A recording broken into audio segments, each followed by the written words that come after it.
Welcome to Thoughts in the Market. I'm Andrew Sheets, Chief Cross-Asset Strategist for Morgan Stanley. Along with my colleagues bringing you a variety of perspectives, I'll be talking about trends across the global investment landscape and how we put those ideas together. It's Friday, October 21st at 2 p.m. in London.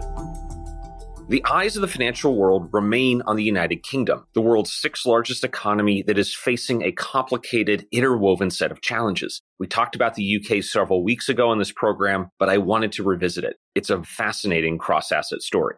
First among these challenges is inflation. High UK inflation is partly due to global factors like commodity prices, but even excluding food and energy, core inflation is about 6.5%. And since the UK runs a large current account deficit, importing much more than it exports, a weak currency is driving even higher costs through all those imported items. Meanwhile, Brexit continues to reduce the supply of labor and increase the costs of trade, further boosting inflation and reducing the benefit that a weaker currency would otherwise bring. The circularity here is unmissable. High inflation is driving currency weakness and vice versa. High inflation has depressed UK real interest rates, making the currency less attractive to hold. And high inflation relative to other countries undermines valuations. On an inflation-adjusted basis, also known as purchasing power parity, the British pound hasn't fallen that much more than, say, the Swiss franc over the last year.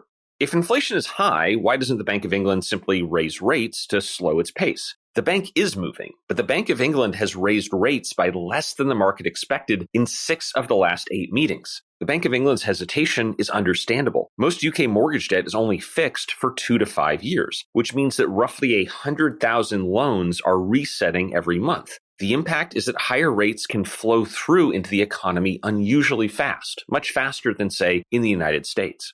Another way to slow inflation will be through tighter fiscal policy. But here, we've seen some rather volatile recent political headlines. The UK government initially proposed a plan to loosen fiscal policy, but following a volatile market reaction, has now changed course and reversed a number of those proposals. It still remains to be seen exactly what policy the UK government will settle on and what response the markets will have. The UK's problems are not insurmountable, but for now, they remain significant. Our UK interest rate strategists think that expectations for 5-year inflation can move higher, along with yields, while our foreign exchange strategists are forecasting a lower British pound against the dollar. But one bright spot for the UK might be its credit market. Yielding over 7%, UK investment-grade credit actually represents issuers from all over the world, including the United States. While less liquid than some other markets, we think it looks increasingly attractive as a combination of stability and yield amidst an uncertain environment. Thanks for listening. Subscribe to Thoughts in the Market on Apple Podcasts, wherever you listen, and leave us a review. We'd love to hear from you.